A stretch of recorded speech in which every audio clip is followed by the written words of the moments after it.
A Course in Miracles Workbook, Lesson 183.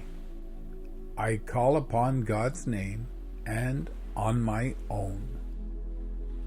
Lesson 183 means remembering that when you call on God, you are also remembering who you truly are. God's name stands for love, peace, and truth. Your real name is joined with God's because you were created by Him. When you call on God, you are calling on the love that lives inside you too. This lesson teaches you that you are never alone and you can always remember your true self by choosing love. God's name is holy, and so is yours. When you say His name, you are also remembering who you are. A father gives his name to his child, showing they are connected. All the children share that name, so they are joined together as one family. Even in a world that forgets, your Father's name helps you remember your true self.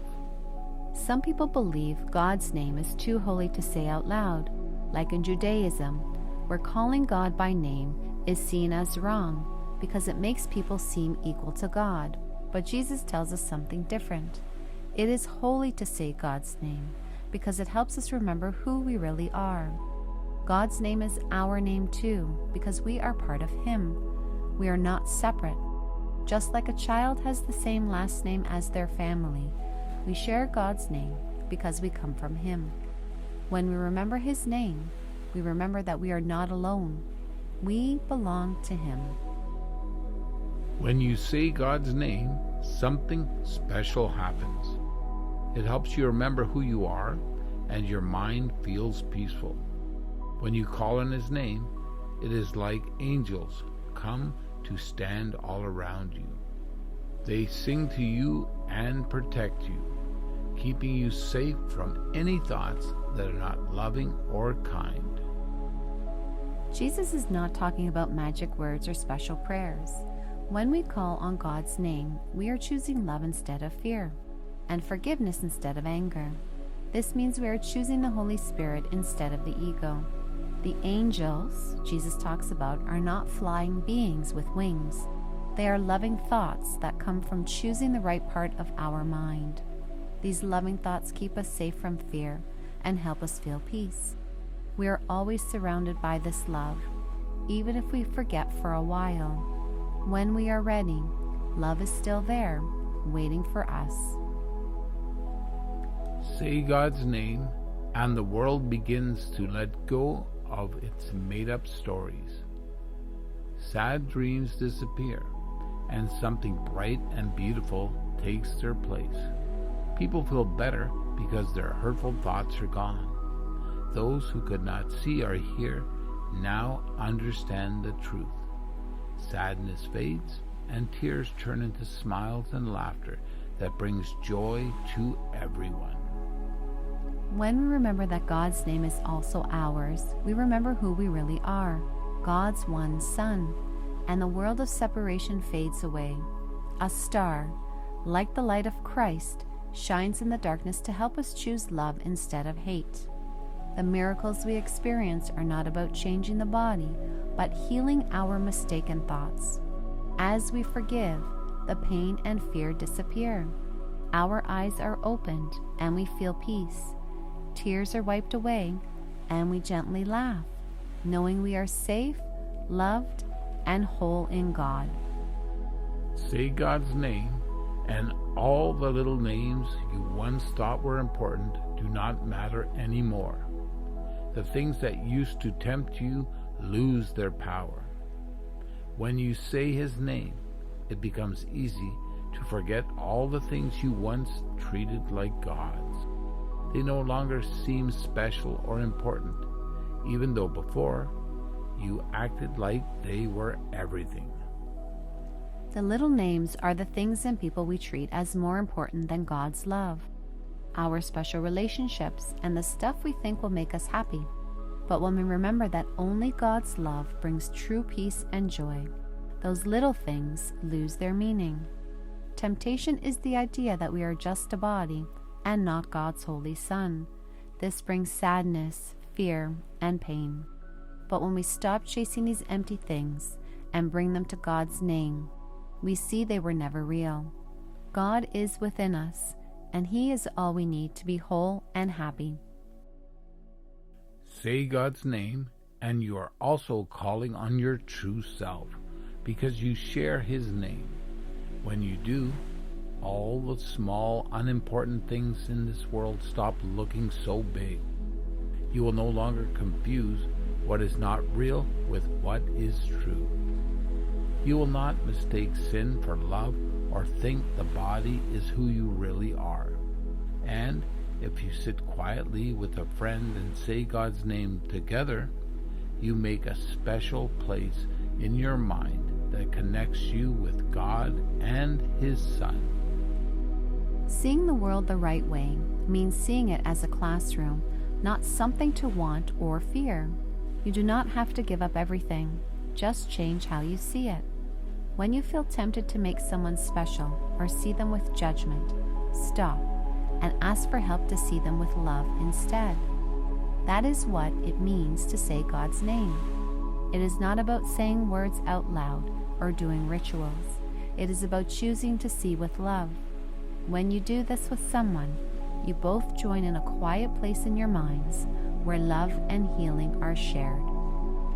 Today, practice saying God's name slowly again and again. Let yourself forget all other names and sounds. Think only of God. After you say today's idea once at the start, let God's name be the only thing in your mind, the only word you care about, the only sound that matters, and the only name you want to see and remember in everything. Jesus tells us to keep repeating God's name like a beautiful song. It helps us let go of our need to feel special or different. If my name is God's, then I do not need to hold on to the names or labels I give myself or others. This is not about a name, but about choosing love instead of separation. When I remember I am one with God, I see that everyone is part of me too.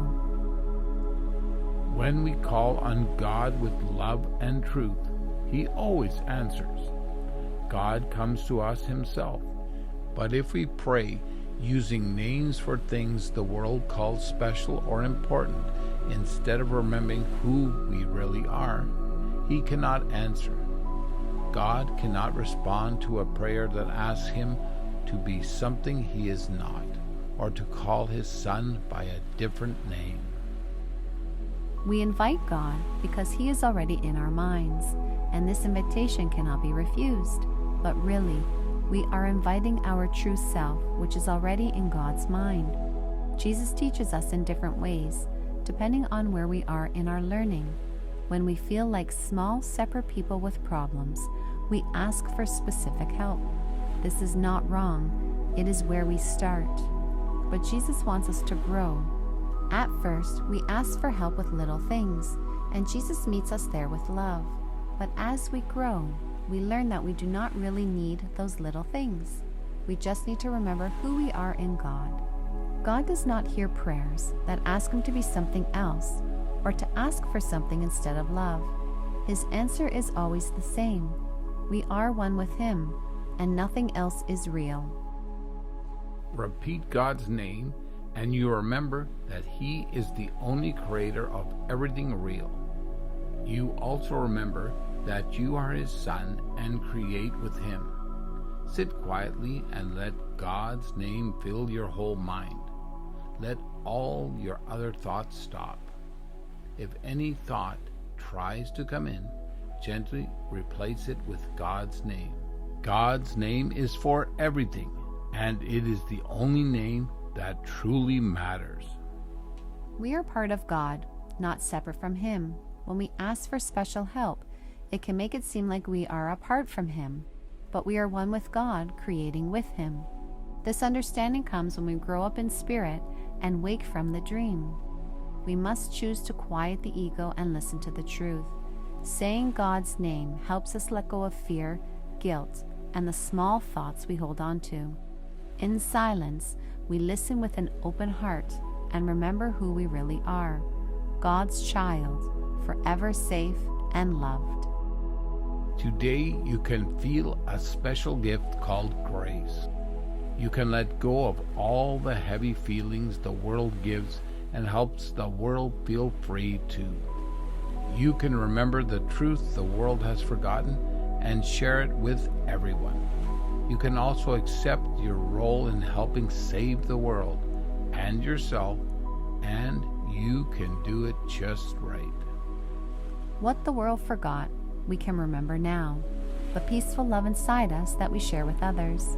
We remember God by forgiving instead of judging. When we forgive, we stop being afraid and start remembering the love we thought we lost. Our job is to forgive. That is how we remember the truth. Turn to God's name and you will be set free. That is the only prayer you really need because it includes everything. Words do not matter, and you do not need to ask for anything else when you call on God. Then God's thoughts fill your mind.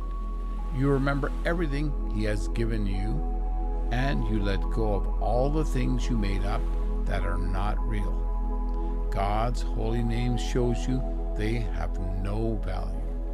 True prayer is not about asking for little things we think we need. It is about remembering that we already have everything because we are loved by God. When we ask for specific things, we are focused on the world and forget the love we truly want. Jesus teaches us to stop worrying about little needs and instead remember God's love. That is the only real answer, and it gives us everything.